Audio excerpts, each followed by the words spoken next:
Ricardo Torreblanca. Con el combate al COVID-19 se nos ha olvidado que ya el mundo venía padeciendo otro virus y realmente insoportable, insostenible. Lo estuvimos alimentando durante mucho tiempo, nos acostumbramos a él y hoy es un buen momento para plantear cómo vamos a combatirlo. El virus de la inequidad en la distribución del ingreso a nivel mundial. Hay cifras que son verdaderamente abrumadoras, imposibles de poder mantener ya. Así es que creo que es un buen momento para plantear si las cosas no las hemos hecho bien, cómo vamos a corregirla. Y me da mucho gusto tener un cartel realmente impresionante de especialistas que pueden darnos un perfecto conocimiento de este problema, y comenzando por las damas, con mucho gusto, la doctora Alice Crosser, profesora visitante en el Centro de Estudios Económicos del Colegio de México, doctora en Estudios de Desarrollo por la Universidad de Cambridge. Muchas gracias, un enorme placer tenerla aquí, doctora. Gracias por aceptar la invitación de nosotros. Al contrario, muchas gracias por la invitación, es un gusto estar aquí con ustedes. Muchas gracias. A mi querido Juan Carlos Moreno Briz, doctor Juan Carlos Moreno Briz, muchas gracias por estar con nosotros, con todo y saco. Con todo y saco, recién tintorereado, no sé si el verbo es así, bueno, pero en tu honor. Gracias por la invitación. Honrado, muchas gracias. Un enorme placer poder escuchar nuevamente. Muchas gracias. Y Alfredo Ávila Gesles, experto en deuda externa, un participante en la industria financiera internacional, ¿no? Él, grandes ligas. Ahí está Alfredo. Muchas gracias, Alfredo, por estar con nosotros nuevamente y haber aceptado la invitación. Bueno, primero que nada me gustaría, y comenzando por las damas, por supuesto, doctora Crosser, ¿qué tan grave es la inequidad en la distribución del ingreso de la renta a nivel mundial? Muy grave. Esa es la respuesta corta. La respuesta larga es que es, como ya estabas diciendo, es un virus que llevamos arrastrando desde hace tiempo. Como también muy bien has dicho, nos hemos acostumbrado en cierta manera a la existencia de la desigualdad en muchos ámbitos. A esa que estás mencionando de ingresos hay que sumarles las desigualdades sociales, de género, de características étnico-raciales, de habilidades diferentes, etcétera, muchas otras desigualdades de salud, de educación, que van sumándose a la desigualdad de ingreso, que es un problema mundial en todos los países, en México incluido. Además del problema de la desigualdad de ingresos, está el problema de la desigualdad de la riqueza, que es más desigual todavía.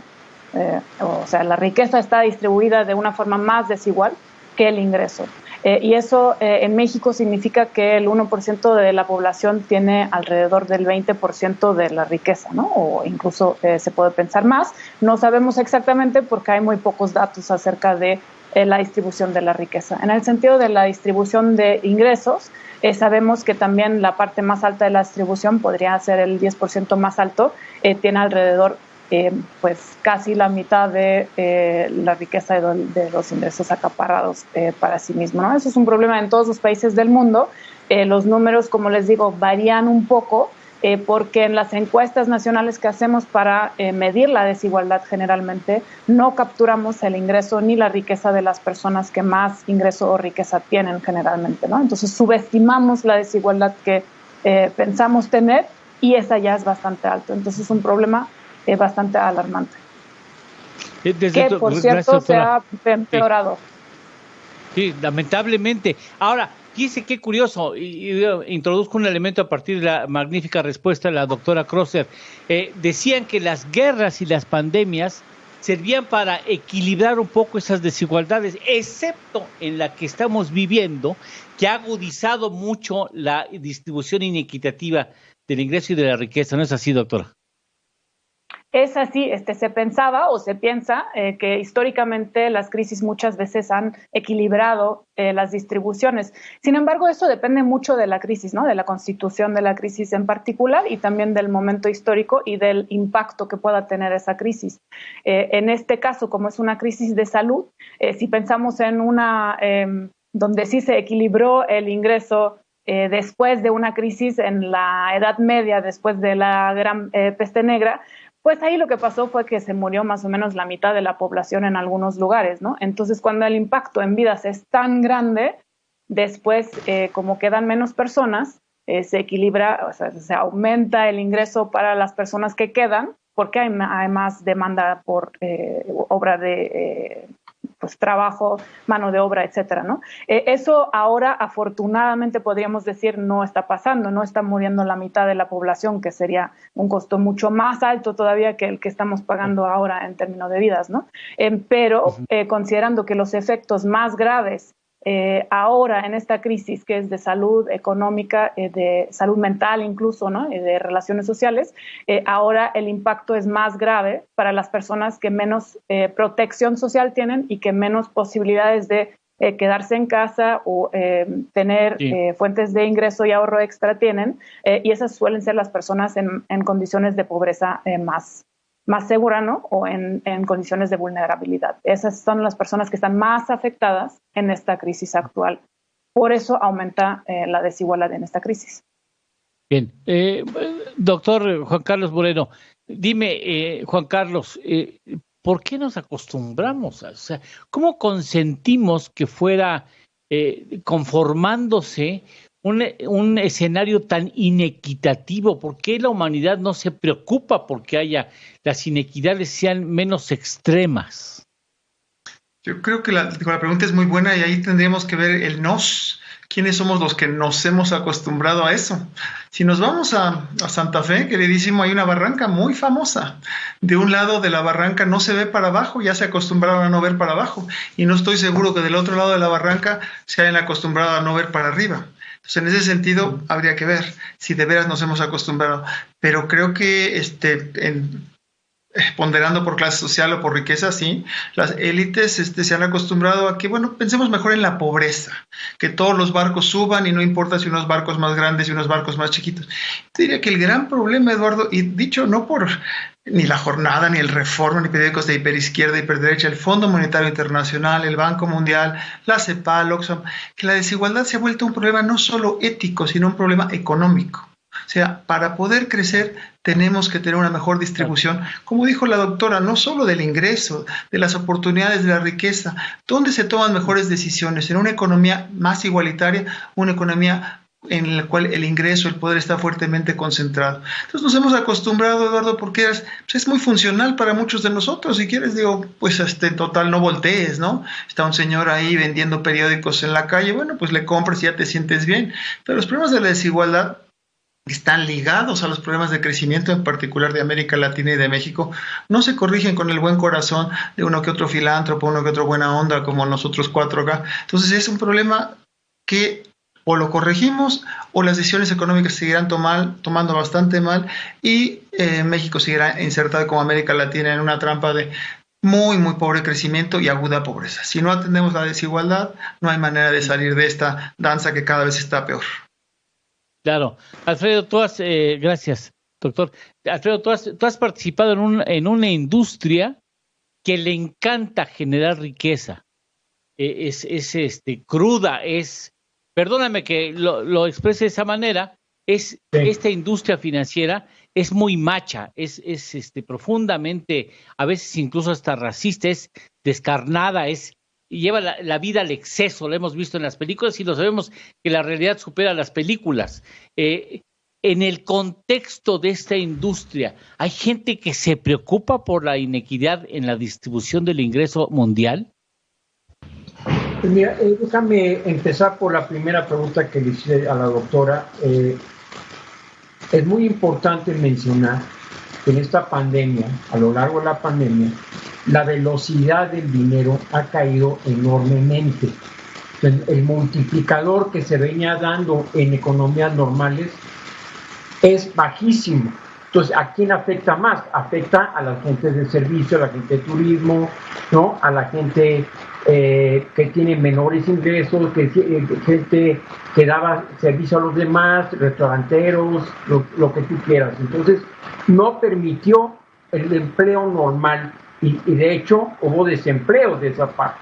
Ahora, en la parte financiera lo que está ocurriendo si bien has visto un aumento en los precios de las cotizaciones de las acciones y de los bonos, es que no hay otro mercado donde meter el dinero, porque ya no hay tanta fusión, ya no hay esa marcha que se venía dando de producción no se está dando. Entonces, ¿dónde está el mercado? El mercado está en el mercado accionario, porque es el único donde se puede estar invirtiendo para tener un rendimiento. Si les importa, no les importa, pues no importa. Lo que sucede es que los mismos millennials ya están invirtiendo en muchas cosas, porque no hay otro mercado, otra manera de llevar el dinero.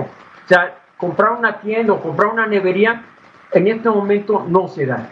Entonces, el mercado accionario, pues sí, efectivamente se olvida de la equidad y empieza a poner su dinero a trabajar donde se puede. Ya, bueno, pero tú notas que hay gente, yo te pregunto a ti, porque tú sé que hemos hablado de esa falta a veces de sensibilidad de algunos participantes en el mercado financiero, de que les vale, si tienen que pasar encima de 100, pasan por sobre los 110, si es necesario. Se genera una riqueza, incluso, o sea, no es una crítica a tu persona, por supuesto, pero si tienes que echar salivazo, lo echas y generas riqueza artificial. Y cuando revientan las burbujas, pues perdón que lo exprese así, doctora, que se jodan los pobres. O sea, a ver quién paga, le pasas la factura a los pobres, ¿no? Y ese asunto, bueno, yo no sé, doctora, si este es el momento, aprovechando esta pandemia, de replantear que debemos de reconsiderar los términos de intercambio entre los países pobres y países ricos, a fin de que esto no siga agudizando. Es una cuestión elemental de lógica sensible del ser humano. O sea, no podemos consentir que haya 1% de la población que se apropia el 50% de la riqueza que se genera en el mundo. Claramente es una cuestión que hay que atender también entre países. Hay muchas desigualdades entre países, incluso yo diría dentro del país, ¿no? Entonces, una cosa que podría compartir con ustedes es de un estudio que hicimos el año antepasado, ya empezamos hasta el año pasado, con varios colegas, con Raimundo Campos, con Aurora Ramírez, con Roberto Vélez y con Rodolfo de la Torre. Hicimos un estudio preguntando a los mexicanos de qué tanta desigualdad estarían dispuestos a aceptar o quisieran tener en realidad, ¿no? Su distribución ideal, digamos. Y ya vimos desde antes de la pandemia que los mexicanos en su conjunto deseaban una desigualdad menor, ¿no? O sea, mayor igualdad.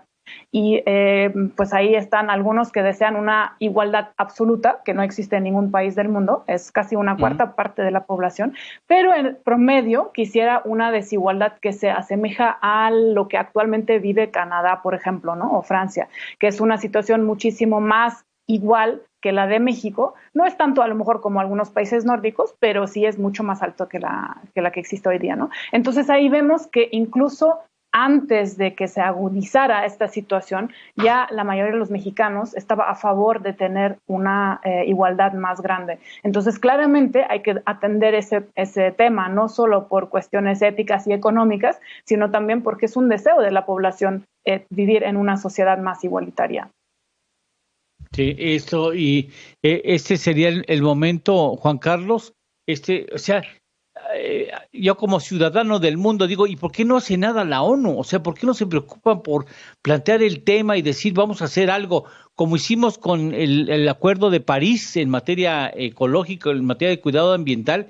Oigan, vamos a procurar reducir la pobreza en el mundo, vamos a comprometer algo de nuestro esfuerzo para que esto no siga creciendo, estas brechas entre los ricos, muy ricos y los pobres, muchos, muy pobres, ¿no? Algo tenemos que hacer, Juan Carlos.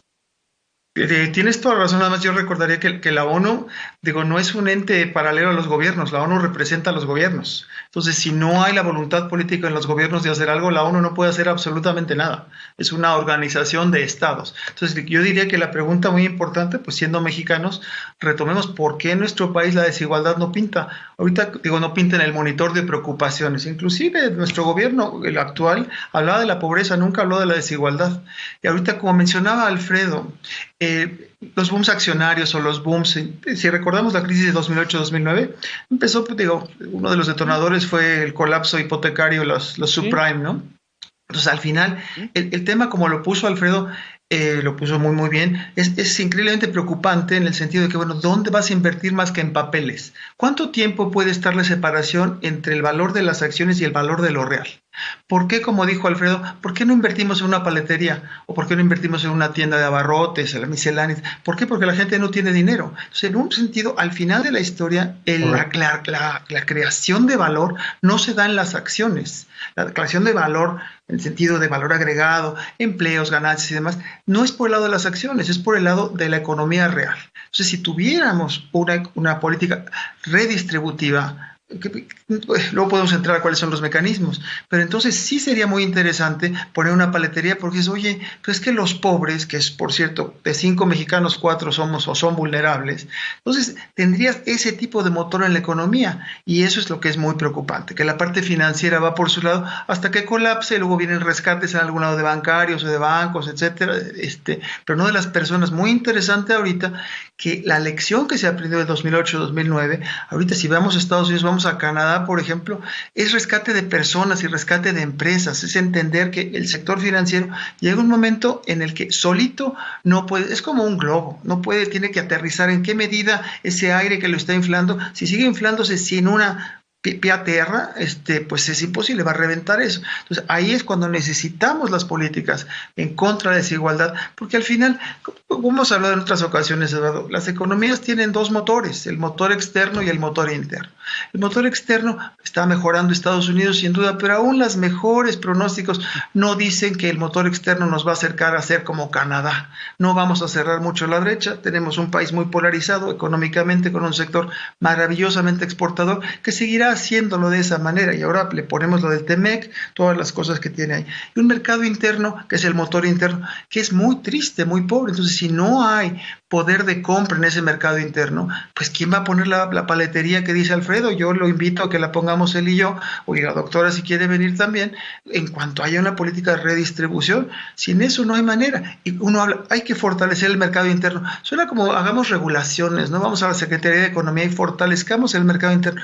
Y es como en la gimnasia, digo, ¿quieres tener brazos fuertes? Pues hay que hacer ejercicio. ¿Quieres tener un mercado interno fuerte? Hay que hacer políticas específicas para redistribuir. Sin redistribuir, la economía mexicana no va a crecer. Entonces, eso hay que tomarlo muy en cuenta. Que las acciones estén bien, que el peso esté bien, que esté estable, que haya baja inflación, que tengamos un superávit de finanzas públicas. Bueno, pues es un tipo de diagnóstico que creo que tu pregunta inicial era, bueno, todas son muy buenas siempre, Eduardo, pero ¿por qué nos preocupamos de la desigualdad? Pues primero hay que medirla, ¿no? Porque es importante del COVID, pues los síntomas, ¿no? Hay que verlos y ya vemos cómo se cura.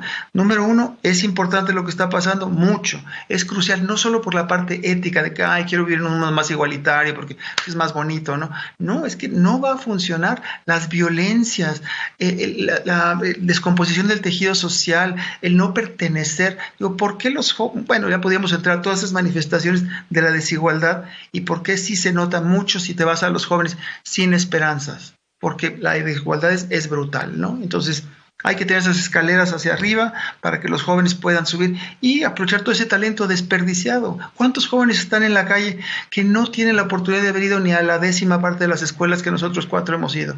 Ese talento está ahí desperdiciado. Entonces, por ahí es donde hay que diagnosticarlo. Sí, me excedí de rollo, pero bueno, es pasión. No, está muy bien. No, porque no, es un problema que exige pasión, no solamente conocimiento, sino pasión y compromiso. Por eso creo que no nos hemos acostumbrado, Eduardo.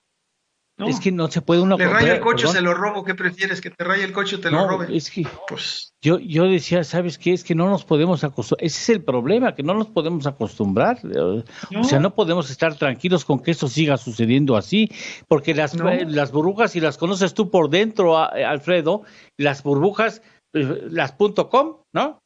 Las .com, claro, después las Y bueno, si nos vamos a la crisis del 29, la Gran Depresión, pues también ahí había alguien que estuvo inflando globos, ¿no?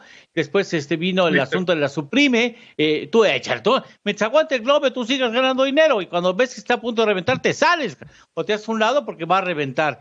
Y entonces, pues ahí nos distribuimos la cuenta, ¿no? Ahí pasamos la cuenta nosotros. Yo no sé si tendríamos que establecer, o es posible, Alfredo, pensar que el sector financiero pueda tener estímulos, por ejemplo, para la creación de empleos formales bien pagados, por ejemplo, ¿no? De tratar de que la riqueza que se comercialice en las acciones tenga un vínculo con algo concreto, algo específico que se produzca y que pueda ser utópicamente en beneficio de los demás.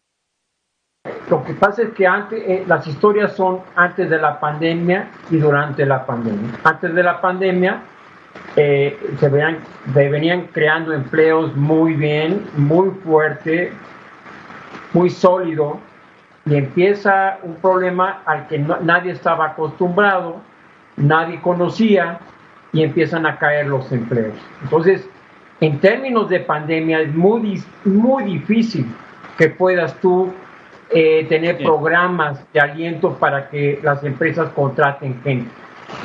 Y si hay gobiernos que empiezan a quitar o empresas o a sancionarlas o a ponerles más impuestos, pues lo único que provocan es menor empleo.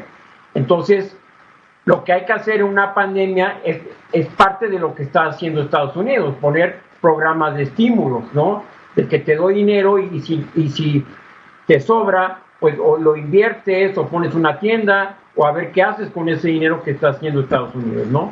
Esos programas magníficos que pone Estados Unidos, que no todos necesitan $1,500, y si los no necesitan, los pueden ahorrar o los pueden invertir, etcétera. Pero sentido ahora es muy importante. O sea, los gobiernos ya no pueden estar absorbiendo tantos empleos porque se están quedando con poco dinero porque tienen que invertir en vacunas, que cosa que antes no hacían, en primer lugar. Y en segundo lugar, lo que tiene que hacer un gobierno es lo que decía John F. Kennedy. John F. Kennedy decía, el gobierno no está para darte a ti, realmente. Realmente tú estás para darle a tu país. Entonces, lo que están provocando son emprendedores que estén en el Internet, que crean una empresa nueva que no existía, etcétera, para que se incentive el empleo de esta manera, porque el gobierno o los gobiernos ya no pueden absorber tanto empleo en términos de pandemia. Bien, ahora vamos a entrar a otra parte del programa.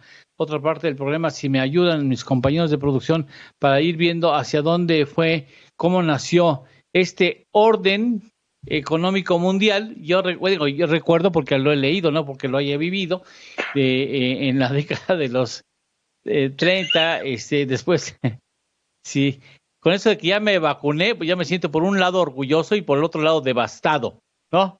Presumido. No, fíjate que le preguntas a la gente, ¿ya te vacunaste? Y hay gente que dice, a mí todavía no me toca, ¿no? Pero brincos dieron de estar vacunados, ¿no? Yo no sé si haya una segunda vacuna, pero la primera ya me la pusieron, ¿no?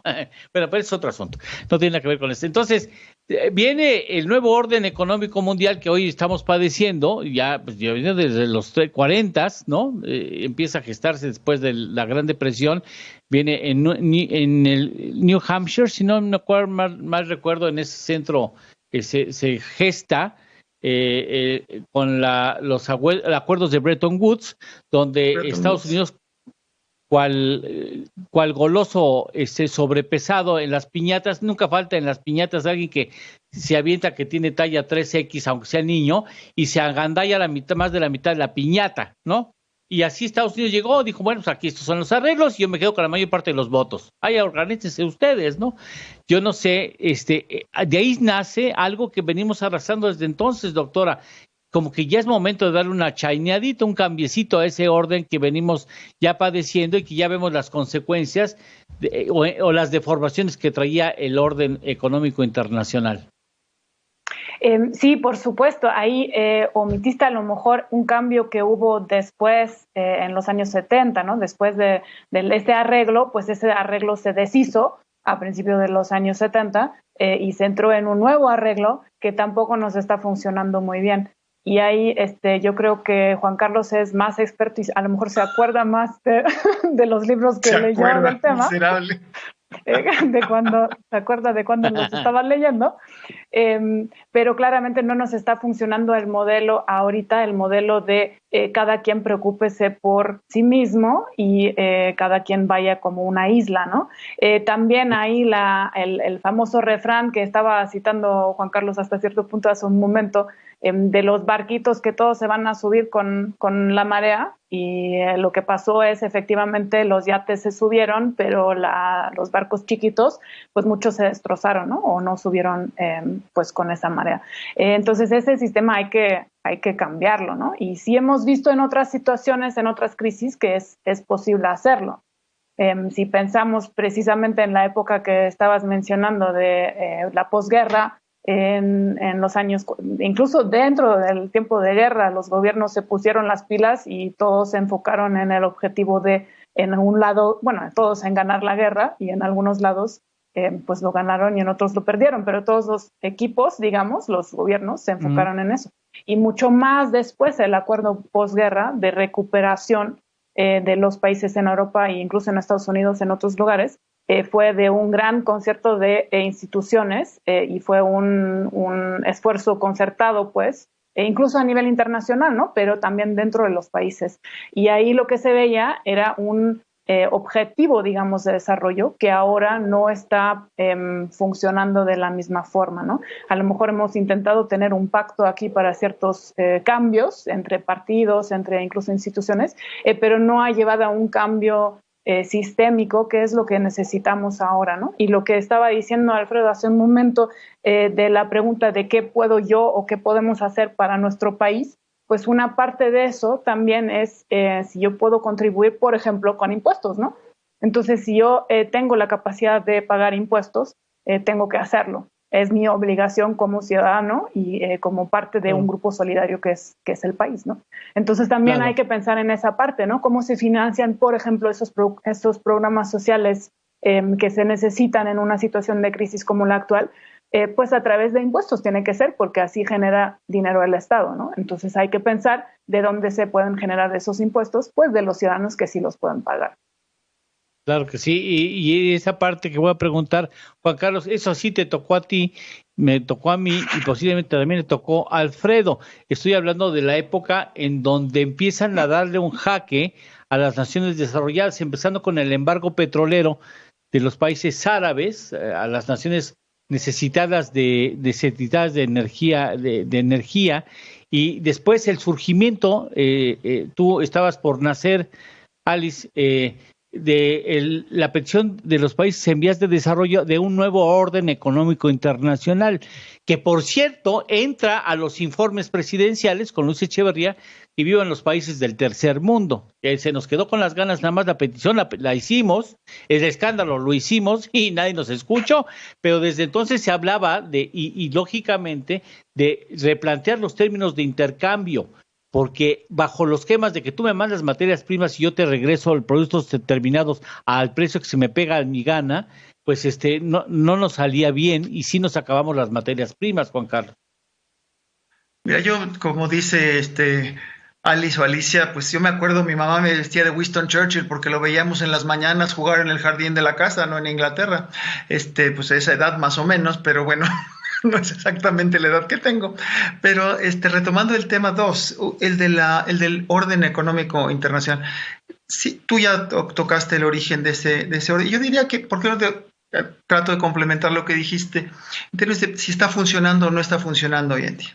Y como dicen los dichos, en lo que el rico es alegría, en el pobre es borrachera. En este momento, los países ricos están destinando cerca de 6 puntos del PIB, en promedio, hay unos que mucho más, a atacar, no la pandemia, pero los efectos sociales y económicos de la pandemia. Las vacunas cuestan tanto, la parte de salud la voy a dejar un poquito de lado, pero rescatar empresas, familias, lo que gustes, todo.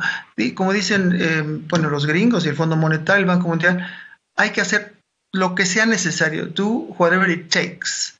Pero eso en los países ricos, que te endeudes en dólares si eres Estados Unidos, pues los dólares se aceptan en todos lados, que te endeudes siendo Honduras, siendo Guatemala, siendo países africanos, no es lo mismo. Entonces el sistema financiero internacional, tal y como funciona hoy en día, es que el Fondo Monetario Internacional, su misión prácticamente central es corregir problemas de balanza de pagos temporales.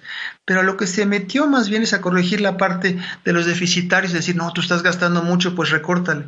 Pero los que gastaban poco, no se les decía, oye, pues gástale más, hijo, no se puede eso. Entonces, en ese sentido necesitamos una manera diferente a través de los derechos especiales de giro, por ejemplo, asignarlo, que las finanzas se otorguen de una manera en función de lo que se necesita. Necesitamos también un sistema mucho más eficiente de tratar de la deuda soberana, porque aquí al final es un pleitazo. Entonces, eso tiene que ser una cosa regulada. Tenemos un sistema financiero internacional en que las agencias calificadoras de riesgo, que ese es otro tema del cual no voy a tocar ahorita, pero es como el árbitro, no te podrá no gustar o no, pero pues es el árbitro. Entonces, mientras no hay un árbitro distinto de la ONU, por ejemplo, podría ser, o una cosa así, eso todo hay que hacer, eso no está funcionando. Entonces, en ese sentido, el sistema financiero internacional no está apuntando hacia grandes temas que son, por un lado, la estabilidad, cómo vamos a hacer para el repunte y cómo vamos a hacer para reordenar nuestras economías, porque no es que cuando te dicen, bueno, ya, por fin ya vamos a estar como en el 2018, ya se nos olvidó, En el 2018 estábamos creciendo muy poquito,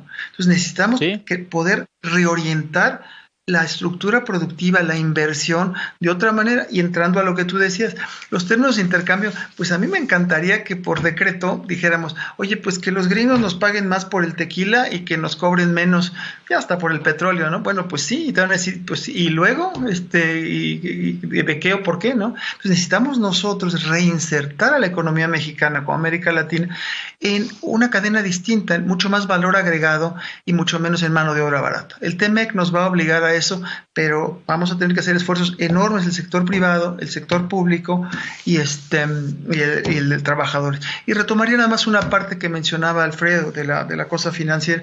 Si vemos los países que mejor pudieron atender en el mundo esta emergencia sanitaria, son los que tienen gran inclusión financiera, Eduardo. No me dejará mentir, Alfredo, es muy distinto que si tienes una población sumamente bancarizada, pues les mandas el dinero pues a la cuenta en tu celular, ¿no? Y ahí está. Cuando no, ¿dónde están los pobres? ¿Cómo les vas a llegar? ¿Cuál cheque? Te van a decir si el banco está cerrado. Entonces, la bancarización es muy importante y la toma de riesgos de banca central. ¿Qué pasa? Y no hemos tocado el tema, pues está muy ligado a cambio climático, riesgo de cambio climático, riesgos de empleo. Y la banca, en última instancia, no puede vivir meramente de lo que estén subiendo los precios de activos financieros. Al final, la banca es para prestar, ¿no? Para que, pues como decían los viejos banqueros en este país, para ayudar a que la economía crezca. Claro, permítanme ir a una pausa, tenemos que ir a una pausa. Estábamos muy divertidos, Eduardo, ¿por qué te pues quieres sí, ir? pero ya ves que tenemos que ir al anuncio, porque gustaría preguntarle a Alfredo un asunto que a veces le fincamos alguna responsabilidad al sector financiero. Yo le digo la industria financiera, ¿no? No es el sector, la industria de las finanzas internacionales. Y ellos van a decir, ¿y yo por qué? ¿No? ¿Yo qué? ¿Y por qué yo? ¿Y por qué yo? ¿Y por qué no ustedes, no? Vamos a ver hasta dónde puede, hasta dónde debe el sector financiero internacional, hasta dónde se siente responsable o corresponsable de lo que estamos viviendo y hasta dónde puede estar dispuesto a dar con tal de que esto se realinee hacia donde todos quisiéramos que se realineara. Hacemos una pausa y continuamos con este tema que me parece fundamental y muy interesante gracias a la experiencia y el conocimiento de quienes tuvieron la generosidad de aceptar nuestra invitación y estar aquí con ustedes. Regresamos.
Me da perfecta la oportunidad de preguntarle a Alfredo lo que quedó como pendiente antes de la pausa comercial. Sí. Y después, bueno, ¿qué sucedería si no cambiamos? A lo mejor le estamos cargando la mano al sector financiero y es solamente una parte del problema. ¿Cómo ves las cosas? A lo mejor dicen, ¿yo qué? A mí, ¿por qué me voltean a ver a mí? ¿No? ¿Cómo ves las cosas, Alfredo? No, tu pregunta es muy interesante. Mira, yo me iría un poquito a responder tu pregunta de la siguiente manera. No olvidemos las remesas. No nos olvidemos de las remesas porque cada vez son más importantes. Y las remesas vienen de países desarrollados, principalmente ya sabemos que de Estados Unidos, algunos de Canadá y otros de Europa. Entonces, ¿qué hacen las remesas? Las remesas lo que hacen es coadyuvar a cerrar la brecha de la desigualdad, porque son gentes que no son necesariamente productivas en los países subdesarrollados, pero tienen mayor poder de compra. ¿Y qué sucede? Esas remesas fortalecen al sistema financiero porque también no necesariamente van al consumo. Esas remesas van a depósitos en los bancos, van a inversiones, van a una serie de actividades productivas de esas remesas. Entonces, el sector financiero se fortalece al existir esas remesas en los países subdesarrollados y ayuda a que la gente viva mejor, con mayor calidad de vida. Es muy importante no olvidar estos efectos, Eduardo. Sí, ciertamente, aunque también habría que apuntar, si me lo permite la doctora, que hacen envíos gracias a que viven, perdón por lo que voy a decir, a veces como animales, o sea, a veces hay 6, 7 personas en un cuarto que tú dices, ¿y cómo le hacen para dormir, maestro? Oye, ¿y cómo le hacen para ver quién le toca ir al baño? Porque si son 6 o 7 en una calle, en un cuarto y otros 6 o 7 en el otro y un solo baño, que tú dices, ¿qué hubo? ¿Y cómo le van a hacer? ¿Quién se saca la lotería de ponerse a bañar o ir al baño con el disfrute de hacer las cosas con calma? Yo no sé hacia dónde iríamos, doctora Crosser, si esto no cambiamos, ¿a dónde vamos a ir a parar? Pues no tengo una esfera mágica para prever el futuro, desgraciadamente, o a lo mejor afortunadamente, pero me temo que si no cambiamos el rumbo, pues vamos hacia más condiciones así como las estás describiendo y pues desagradables en varios sentidos, ¿no? Primero, lo que estamos viendo en México, concretamente ahorita, es que ya con este año de pandemia que llevamos, que ya es un año, tenemos muchos millones de personas que ahora están en la pobreza que a lo mejor antes no lo estaban, ¿no? Además de las que ya estaban en pobreza antes de la crisis. Tenemos muchas más personas que viven en situaciones de vulnerabilidad. Es decir, quedamos bien poquitos los que no estamos en esa condición. Eso va a ser un problema, ya es un problema y va a ser más problemático todavía en el futuro si no lo atendemos, no solo en términos de salud y bienestar de esas personas que viven en condiciones no óptimas para desarrollar su bienestar, sino también para lo que ya mencionó Juan Carlos al principio, el tema de la cohesión social. Es imposible mantener una situación de altísima, extrema desigualdad sin tener conflictos sociales, ¿no? Y lo que estamos viviendo en México desde hace tiempo es lo que se podría llamar un conflicto social, es el de la violencia y las condiciones relacionadas a ella, ¿no? Es algo insostenible para tener una sociedad sana mental y físicamente, ¿no? Y además de eso, podemos añadirle la situación económica de las personas, pero incluso en términos de la integridad física y mental, es un problema que a largo plazo es insostenible. Insostenible, hemos tenido esa situación por un rato, ¿no? Entonces no es que así por sí solita se va a quitar esa situación. Insostenible más bien en el sentido de que los costos que estamos llevando con eso son altísimos y eventualmente pues vamos a tener que pagarlos y de hecho los estamos pagando hoy día. Claro. con lo que ya estaba mencionando también Juan Carlos, la desesperación que existe para la generación más joven, ¿no? Porque no van a tener las mismas posibilidades en su futuro. Sí, y con esa forma de conducirnos económicamente o productivamente, estamos arrasando con los recursos naturales, y eso es un círculo vicioso que nos descendente, o sea, cada día vamos a estar peor, porque bueno, evidentemente este virus que ahora enfrentamos, que seguimos enfrentando, que no ha terminado a pesar de que haya países que han, por ejemplo, Israel, que ya prácticamente tiene el 100% de su población vacunada, a pesar de que eso, bueno, pues seguimos complicando el escenario, Juan Carlos.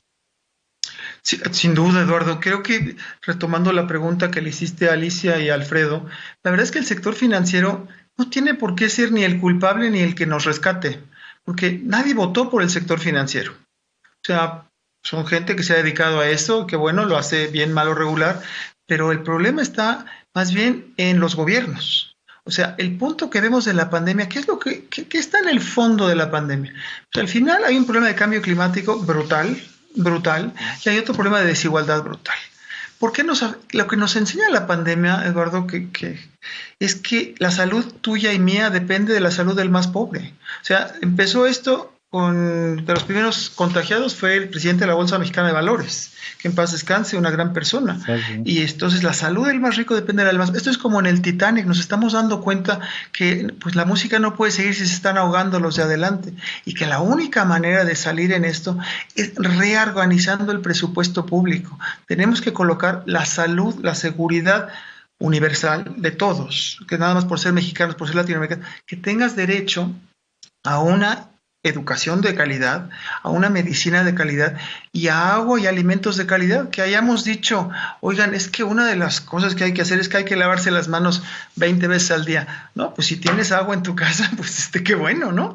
Y si te tienes dinerito, claro, que te llegue y todo. Entonces yo creo que lo que nos refleja esta pandemia es que lo que tenemos que es pedir un nuevo pacto social al interior de nuestros países. Decir, claro, no podemos seguir a lo de antes, de que estamos con una cadena de juegos del hambre en que gente pues privilegiada económicamente como nosotros cuatro, le pedimos a jóvenes que no tienen trabajo, que no tienen esta posibilidad, que me traigan la comida a mi casa, ¿no? Eso no se puede, además con el riesgo de que te contagies. Entonces tenemos que pensar nuestras sociedades y colocar la salud de todos como la salud nuestra. Ese aquel poema famoso de por quién doblan las campanas, ay hombre, se murió el muchacho de allá afuera, pues se murió el de allá afuera, pero al rato puede ser tú, nosotros, ¿no? Entonces, claro, en ese sentido, el Estado está de vuelta y el sector público, lo público está de vuelta. Hemos malbaratado la palabra público, ¿no? La escuela mala, el jardín público, todo es al contrario, hay que retomar esos valores y que se refleje en donde, como dicen los gringos, pon la boca en donde tienes el dinero, en el presupuesto.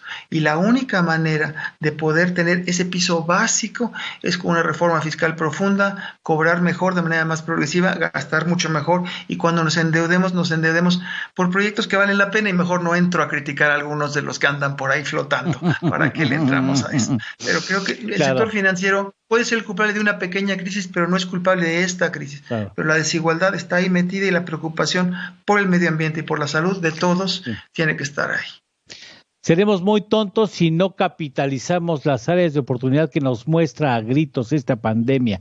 Ay, y no me voy a aguantar las ganas de contar un chiste que me acordé ahorita que dijiste, de lavar las manos, que llega un tipo ya en el 2022 o 21, a finales del 21, y presenta su currículum vitae, y entonces el señor que lo quiere contratar dice, veo que está en una carrera interesante en el sector financiero. Te voy a echar a andar el asunto, Alfredo. Dice, el sector financiero, veo que gran experiencia tener el sector financiero, pero no veo que usted no aparece nada en el 2020. ¿Usted qué hizo en el 2020? Lavarme las manos.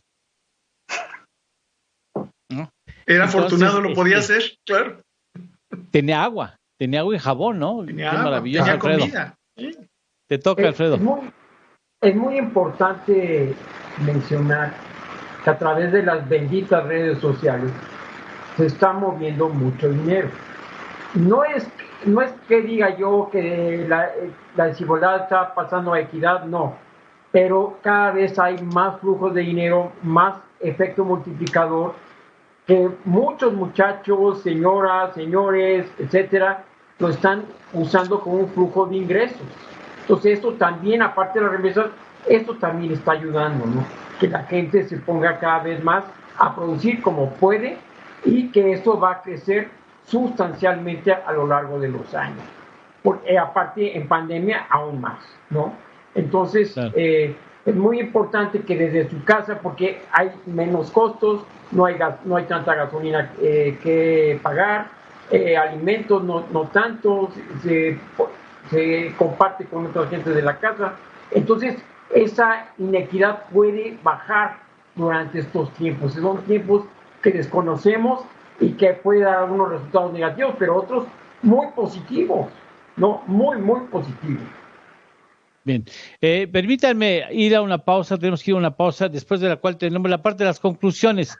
Ha llegado el momento de ver qué conclusión tenemos de este tema que me parece fundamental y que ha sido lamentablemente muy poco tratado en los medios de comunicación. Tenemos una inequidad mundial, tenemos que reconocerla, pero no solamente, no bastan las cosas con reconocerlas, tenemos que trabajar y organizarnos para que esto se revierta en beneficio de todos. Ya después de una pausa tendremos la conclusión de nuestros queridos invitados.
Vamos a la parte de las conclusiones y me gustaría mucho, si me lo permites, doctora, que comenzara Alfredo con las conclusiones, después pasaríamos con Juan Carlos y después cerramos contigo. Será un placer escucharlos. Alfredo. Mira, más que nada, yo considero que en estos tiempos de pandemia hay que aumentar la productividad, porque a través de aumentar la productividad, pues tienes mayores ingresos, puede haber menor inequidad. Es una cuestión de empresa y gobierno, porque la empresa es la productora y el gobierno es el que da los servicios, la que debe ayudar a las empresas a tener la mayor productividad y de hecho, pues bajar impuestos o lo que se tenga que hacer para mejorar las condiciones de la población. Uh-huh. Bien, en tu caso, Juan, ¿cómo verías las cosas, Juan Carlos Moreno Brid? Doctor, ¿qué recomendaríamos? Si es que pudiéramos algo recomendar. Yo recomendaría con lo que empezaste tú, para empezar a reconocer a la desigualdad que existe y que no es un mero resultado de diferencias de productividades, es una desigualdad enorme de oportunidades, de riquezas. Como dicen, la decisión más importante que toma un mexicano en términos económicos es escoger bien a sus abuelos. Si se equivoca escogiendo a sus abuelos, ya se lo llevó el tren. Sí. No es posible que tengamos eso. Necesitamos que haya la preocupación por la desigualdad en el centro, y en ese sentido yo diría que la parte fiscal es central, es decir, ¿qué necesitamos para que cada mexicano tenga derecho a salud de calidad, tenga derecho a educación de calidad y, bueno, agua, servicios básicos? ¿Cuánto cuesta eso y eso cómo se financia? En ese sentido ya podríamos planear la política, la reforma fiscal que necesita este país, que quizá no necesariamente es menores impuestos, sino gravar más a los que más tienen, pero eso sería tema de otro programa tuyo. Pero la desigualdad está en el centro y tenemos que reconocerlo, que no es un problema ético, es un problema económico, aparte de ético, esa es otra historia, pero es un problema económico que no deja que México tenga las productividades que Alfredo, que ya él resaltó, con las desigualdades tan brutales que hay. No hay manera que tengamos esa senda de productividad que nos acerque a los países desarrollados. En mis estudios de maestría, si me permiten un exceso, en mis estudios de maestría, por ahí me encontré una lectura donde dice que Lázaro Cárdenas es el primer presidente que se conoce que manda a hacer un estudio para tratar de ver cómo vamos a revertir la inequidad. Dije, no inventen. Desde entonces ya andábamos con eso y no hemos avanzado nada, seguimos con el mismo problema encima. Doctora, conclusiones. No escuchamos. Perdón, mi problema personal ahorita es decir algo después de Juan Carlos y Alfredo, que ya mencionaron básicamente las conclusiones importantes. Yo creo que la que no mencionaron, que considero muy importante, es que más bien esto no sea una conclusión, ¿no?, sino el comienzo de un debate mucho más amplio sobre estos temas, para que retome la importancia que tiene efectivamente en términos de costos para la sociedad ese debate de la desigualdad. Se necesita hablar mucho más, nos necesitamos informar todos mucho más sobre la situación que existe, los costos que conlleva y también las opciones que tenemos para cambiar esa situación, ¿no? Y para eso pues existe información allá afuera, hay gente que piensa en el tema desde hace, como tú bien dices, Eduardo, décadas o siglos. No es un problema nuevo, pero por eso no es un problema menor, ¿no? Y lo que tiene de particular el tema de la desigualdad es que ahí, como decía Atkinson, que fue un economista brillante que investigó esos temas en Inglaterra, todo depende de todo cuando estamos hablando de la desigualdad, ¿no? O sea, no significa que nos podemos quitar la desigualdad encima si arreglamos un tema pequeño, un aspecto que podría ser la educación o un aspecto del mercado laboral. Necesitamos considerar todo. Si las personas no están saludables, no pueden tener alta productividad en su trabajo, etcétera, ¿no? Entonces todo hay que considerarlo y como bien dice Juan Carlos, eso hay que financiarlo y entonces hay que pensar en el tema fiscal. Yo creo que ese va a ser el gran reto para atender ese tema de la desigualdad y para tener una sociedad más egalitaria y por lo tanto también más justa y con más bienestar para todos.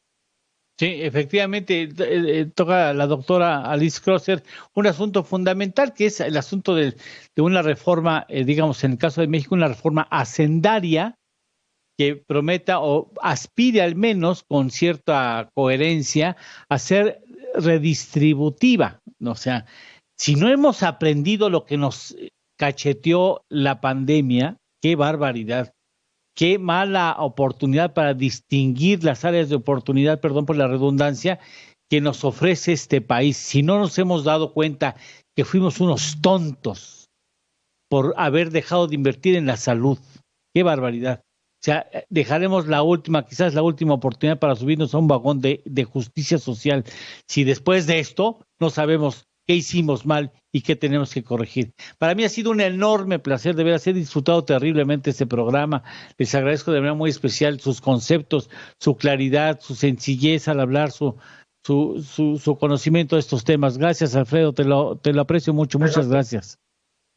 Muchas gracias, Juan Carlos Moreno Brit. Muchas gracias, doctor. Te lo aprecio mucho, eres muy amable. Gracias por haberte puesto el traje recién llegado de la tintorería. No es el traje, los jeans los traigo puestos, no es traje, solo saco, mejor no me paro.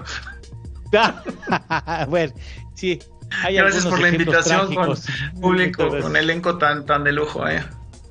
Muchas gracias. Enorme placer de haber tenido el privilegio de conocer a la doctora Alice Crosser. Muchas gracias. La voy a seguir, por supuesto, en Twitter, ya veo por ahí. Y gracias por haber participado con nosotros. Una gran aportación de todos ustedes. Muchas gracias, Alice. Al contrario, gracias a ustedes. Y ahí hay más información sobre desigualdad por si la están buscando. Sí, ahí va, sí, vamos así con mucha atención, porque son de esas, y los señores, sí, qué bueno que tenemos la oportunidad de incorporar en los medios de comunicación electrónicos estos temas, pues, o sea, porque estos temas abren la puerta a las personas sensibles que ven a la televisión no como la caja idiota, que muchos años, muchas décadas se caracterizó de ser así, sino como una participante en el análisis de los grandes temas nacionales e internacionales que permiten reflexionar y provocar los cambios que necesitamos para vivir mejor. Muchas gracias, Alice, gracias, Juan Carlos, muchas gracias, Alfredo. Felicidades. Muchas gracias, Eduardo. Gracias. Vamos.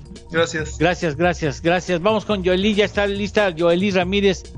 Magnífico tema te dejo aquí y sé que tú lo vas a hacer muy bien como siempre lo haces. Muchísimas gracias, Eduardo, un gusto saludar a ti, qué buen nivel de mesa de trabajo tuviste hace unos momentos y ahora los invitamos justamente a revisar lo que viene en las elecciones más grandes de la historia de México, 15 gubernaturas en juego. ¿Cuáles son las claves? De eso vamos a platicar en momentos. Un beso, gracias, cuídate. Igualmente, hasta luego. Los invito a hacer una pequeña pausa, volvemos. Este es un corte informativo de Mega Noticias. Al enterarse de que más empresas han recurrido al amparo contra su reforma eléctrica, el presidente afirmó que el tema deberá ser resuelto en la Suprema Corte de Justicia. La mañana de este viernes, el juez Juan Pablo Gómez Fierro otorgó 3 suspensiones definitivas contra la ley eléctrica de López Obrador. Golpe al crimen en la Ciudad de México. La Fiscalía Capitalina detuvo a Vanessa B., alias La Güera, presunta autora intelectual del ataque contra 2 ciudadanos israelíes en la Plaza Arts Pedregal en julio de 2019. Elementos de la Policía Estatal de la Secretaría de Seguridad Pública de Oaxaca suspendieron labores este día como medida de presión para demandar la salida de los jefes policíacos, incremento salarial, dotación de equipo, pago de prestaciones y renovación de seguro de vida. Para evitar que en el futuro se pretenda privatizar la infraestructura del corredor interoceánico, el presidente afirmó que el proyecto quedará a cargo de la Marina y de los gobiernos estatales. El corredor contempla la rehabilitación del tren que comunica los puertos de Salina Cruz y de Coatzacoalcos, la ampliación de los 2 puertos y la habilitación de 10 parques industriales en la región. Emma Coronel, casi un mes presa en Virginia y acusada por cargos relacionados con narcotráfico, decidió renunciar a su derecho de audiencia preliminar. Según un documento presentado ante la Corte del Distrito de Colombia, la esposa de Joaquín Guzmán Loera, El Chapo, firmó la declinación junto con su abogado, en donde manifiesta haber entendido que se le acusa penalmente y que ha sido notificada de sus prerrogativas. Mantente informado en nuestro portal meganoticias.mx.